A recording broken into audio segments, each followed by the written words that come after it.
dimintain tanda tangannya gitu dari Mbak Riri dan semua case-nya yang ada gitu. Jadi ya sekian itu dulu sih. Oke. Boleh.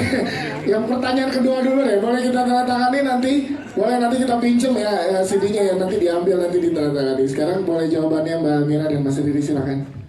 Mungkin saya menjawab yang bagian orang hutan ya. Jadi ketika akhirnya kami memutuskan untuk membuat sequel dari petualangan Sherina yang pertama ini, kami semua berpikir bahwa kami harus membawa cerita yang baik gitu ya, tentang sesuatu yang memang perlu, kami rasa perlu disampaikan. Tapi waktu itu kayak belum ketemu. Dalam proses kami ngobrol-ngobrol itu, Sherina bilang dia harus pergi ke Kalimantan. Dia bilang, saya mau ini nih pelepas liaran orang hutan gitu. Saya bilang, gimana tuh Sher gitu. Terus Sherina menceritakan dia adalah salah satu kayak duta ya, bantu sebuah institusi yang namanya BOSF atau Borneo Orangutan Survival Foundation.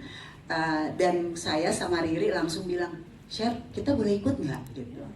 Sherina langsung, bener, nggak gampang loh gitu. Perjalanannya ini katanya susah banget gitu. Dan saya sama Riri, bisa, pasti bisa.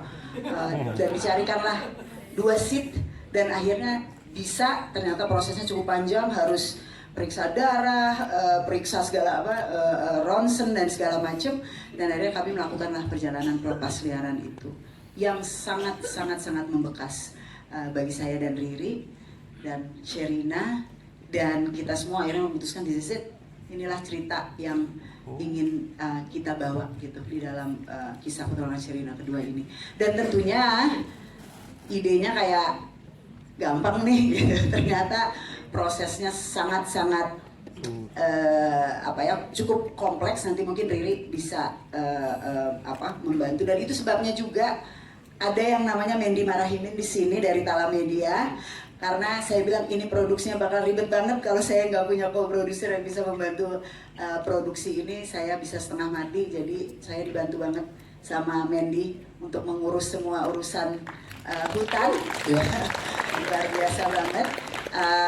Dan tentunya proses penulisan sejak awal kami sangat hati-hati sekali, sangat memperhatikan sekali bagaimana menjaga welfare individu-individu orang hutan ini yang memang tentunya harus dilindungi dan harus dijaga, tapi di saat yang sama penting untuk juga diberikan suara dalam kisah ini gitu. Jadi mungkin Riri bisa menambahkan selebihnya, kompleksitasnya dan lain-lain. Ya, melibatkan banyak sekali diskusi dan konsultasi dan supervisi dari pihak yang memahami betul bagaimana bekerja dengan orang hutan. Kalau teman-teman melihat ada proses pelepas liaran, itu betul-betul hanya 1 kali pelepas liaran. Jadi kami tidak mungkin kalau kita bikin adegan kita melepaskan terus dia diambil lagi kemudian take 2 gitu. Itu sama sekali tidak ada di film ini. Semuanya dipersiapkan sangat detail supaya tidak ada resiko sedikit pun kepada orang hutannya. Dan banyak sekali yang kami memang mencoba menjaga supaya otentisitasnya tetap terasa.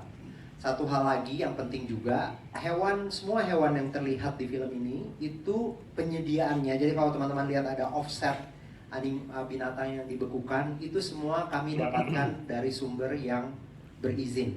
Jadi tidak ada satupun yang istilahnya illegal gitu. Karena itu kan sebenarnya satu hal yang mesti hati-hati sekali ya dalam menghandle-nya.